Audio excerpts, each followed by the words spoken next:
Hi friends, welcome back to Simhaversity. Supreme court of India ఒక మంచి notification అయితే రిలీజ్ చేసింది. అదేంటంటే 241 వేకెన్సీస్తో మనకి జూనియర్ కోర్ట్ అసిస్టెంట్ అనే ఒక క్యాడర్ని రిలీజ్ చేయడం జరిగింది. ఇది గ్రూప్ బి క్యాడర్ అనమాట, నాన్ గెజిటెడ్ పోస్ట్ ఇది. సో లెవెల్ 6గా ఉంటుంది. దీని యొక్క బేసిక్ పే 35,400 ఉంటుందన్నమాట.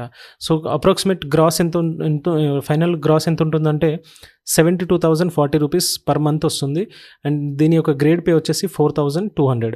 ఓకే, సో ఇలాంటి నోటిఫికేషన్ రిలీజ్ చేసింది కదా. సో దీనికి సంబంధించిన మనకి ఏమేమి క్వాలిఫికేషన్స్ కావాలి, ఎడ్యుకేషనల్ క్వాలిఫికేషన్స్ కానీ అదర్ క్వాలిఫికేషన్స్ కానీ ఏమేమి కావాలి, ఎలాంటి డాక్యుమెంట్స్ ఉంటే సరిపోతుంది, ఎవరెవరు ఎలిజిబుల్ ఉన్నారనేది కంప్లీట్ ఈ నోటిఫికేషన్ డీటెయిల్ అన్నీ ఈ వీడియోలో మనం తెలుసుకోబోతున్నాం. ఓకే, సో ఫ్రెండ్స్, కొత్తగా ఎవరైతే ఈ వీడియో చూస్తున్నారో వాళ్ళు ఇంతకుముందు సబ్స్క్రైబ్ చేసుకున్న వాళ్ళైతే డెఫినెట్గా సబ్స్క్రైబ్ చేసుకోండి. వీడియో కనుక నచ్చితే చివరి వరకు చూసి లైక్ చేయండి. ఓకే, ఎడ్యుకేషన్ క్వాలిఫికేషన్ ఇక్కడ ఇచ్చారు.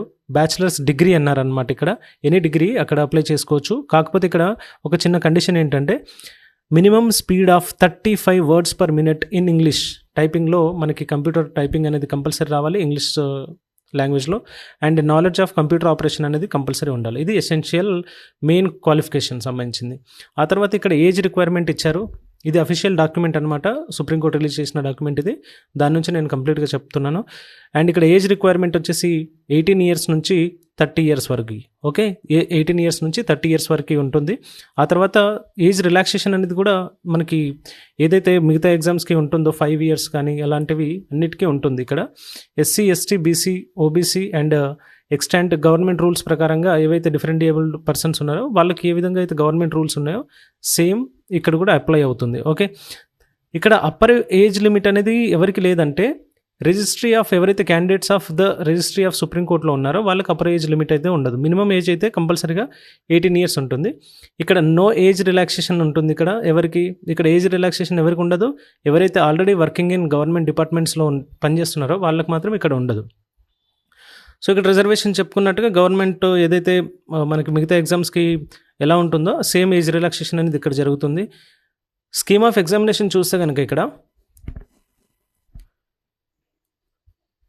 ఆబ్జెక్టివ్ టైప్ క్వశ్చన్స్ ఇక్కడ టోటల్ 100 questions ఉన్నాయి. 100 questions టోటల్ క్వశ్చన్స్ ఉన్నాయన్నమాట. ఈ 100 questionsలో ఒక 50 questions వచ్చేసి మనకి జనరల్ ఇంగ్లీష్ ఉంటుంది. Almost 50 questions general English. And aptitude questions వచ్చేసి 25 questions అనమాట. ఓకే, ఇక్కడ చూస్తే ఇంకొకటి 25 వచ్చేసి జనరల్ నాలెడ్జ్ క్వశ్చన్స్. అంటే 50 questions ఏమో ఒక ఇంగ్లీష్ లాంగ్వేజ్, 25 questions వచ్చేసి మనకి యాప్టిట్యూడ్ క్వశ్చన్స్, 25 వచ్చేసి general knowledge questions. So total 100 questions ఉన్నాయి. మనకి ఎన్ని అవర్స్ టైం ఇచ్చారు? ఇక్కడ 2 hours టైం ఇవ్వడం జరిగింది, అంటే 120 minutes. ఓకే, అంటే 120 minutesలో 100 questions చేయాలన్నమాట. ఇక్కడ ఇది ఫస్ట్ స్లాట్. ఆ తర్వాత ఆబ్జెక్టివ్ టైప్ ఆఫ్ క్వశ్చన్స్ ఉంటాయి, అది 25 questions.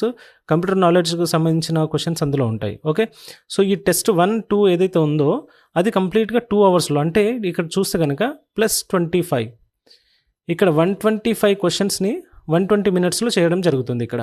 ఓకే, ఆ తర్వాత ఇందులో ఎవరైతే క్వాలిఫై అవుతారో ఆ తర్వాత దీంట్లో టైపింగ్ టెస్ట్ ఉంటుంది.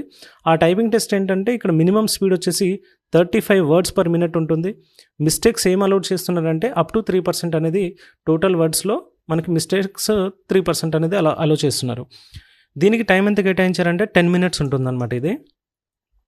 దెన్ 4th point వచ్చేసి ఇవన్నీ క్వాలిఫై అయిన తర్వాత మనకి డిస్క్రిప్టివ్ టెస్ట్ ఉంటుంది. ఇంగ్లీష్ లాంగ్వేజ్లోనే ఉంటుంది. కన్సిస్టింగ్ ఆఫ్ డిస్క్రిప్టివ్ అంటే మనం డెఫినెట్గా ఆన్సర్ రాయాలి.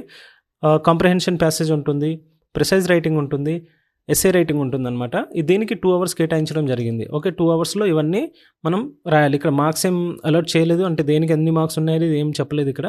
బట్ జనరల్గా అయితే comprehension passage, precise writing, essay writing అనేది ఉంటుందని, డిస్క్రిప్టివ్ టెస్ట్లో ఉంటుందని మనకి ఇక్కడ 4th point ఇవ్వడం జరిగింది. దెన్ ఇక్కడ నెక్స్ట్ పాయింట్స్ చూస్తే కనుక the candidates who qualify in the objective test, ఏదైతే objective type written test, objective type computer knowledge test ఉంది కదా, ఇక్కడ ఈ ఫస్ట్ అండ్ సెకండ్ పాయింట్, అందులో ఎవరైతే క్వాలిఫై అయ్యి ఉంటారో వాళ్ళకి టైపింగ్ టెస్ట్కి పిలవడం జరుగుతుంది అండ్ డిస్క్రిప్టివ్ టెస్ట్కి పిలవడం జరుగుతుంది. ఓకే, అండ్ దీని తర్వాత ఏమవుతుందంటే మనకు దీనికి ఇంటర్వ్యూ కూడా ఉంటుందన్నమాట. ఓకే, ఆ ఇంటర్వ్యూ ఏంటంటే ఇక్కడ ఇంటర్వ్యూ ఉంటుంది, దానికి 1:3 రేషియోలో పిలవడం జరుగుతుంది. అంటే మనకి ఏవైతే వేకెన్సీస్ ఉన్నాయో ఇక్కడ 241 వేకెన్సీస్కి ఇంటూ 3 times చేస్తే మనకు అంతమందిని పిలవడం జరుగుతుంది కేటగిరీ వైజ్. 241 × 3%. అంటే ఇంటూ 3 అంతమందిని మనకి ఇంటర్వ్యూకి పిలవడం జరుగుతుంది. ఆ తర్వాత ఆ ఇంటర్వ్యూలో అండ్ రిటన్ టెస్ట్‌లో స్కోర్ చేసిన స్కోర్‌ని ప్రకారంగా మనకి ఫైనల్ సెలక్షన్ అనేది జరుగుతుంది. ఓకే. ఈ టెస్ట్ అంతా ఆల్మోస్ట్ 128 టెస్ట్ సెంటర్స్, అంటే టెస్ట్ సెంటర్ 28 స్టేట్స్‌లో ఉన్న 128 టెస్ట్ సెంటర్స్‌లో ఇవ్వడం జరిగింది. ఇది అనెక్సర్ ఏలో ఉంది. అది ఎలా ఉంటుందో మనం చూపిస్తాను మీకు. ఆ తర్వాత రిజిస్ట్రేషన్ అప్లికేషన్ ఎలా తీసుకోవాలంటే మనకి www.supremecourtofindia.gov.in sci.gov.inలో మనకి లాగిన్ అయితే అక్కడ మనకి ఈ యొక్క అప్లికేషన్ ప్రాసెస్ అనేది స్టార్ట్ అవుతుంది. ఇక్కడ ఫీ కూడా ఇచ్చారు. ఓబీసీ జనరల్ క్యాండిడేట్స్కి 1000 రూపీస్ ఉంది. ఓకే. ఆ తర్వాత other SC ST ex service men differently abled persons freedom ఫైటర్స్కి 250 రూపీస్ ఇవ్వడం అనేది ఇక్కడ జరిగింది. ఆ తర్వాత చూస్తే కనుక దీని యొక్క starting date, closing date, online application చూస్తే స్టార్టింగ్ డేట్ 5th ఫిబ్రవరి నుంచి స్టార్ట్ అవుతుంది. 8th మార్చ్ వరకు ఇది కంటిన్యూ అవుతుంది. ఆల్మోస్ట్ 1 మంత్ ఎబోనే మనకి ఇది 1 మంత్ టైం ఇవ్వడం జరిగింది. సో ఈ 1 మంత్లో మనం అప్లికేషన్ తీసుకోవడం అవన్నీ ప్రాసెస్ కంప్లీట్ చేయాలన్నమాట.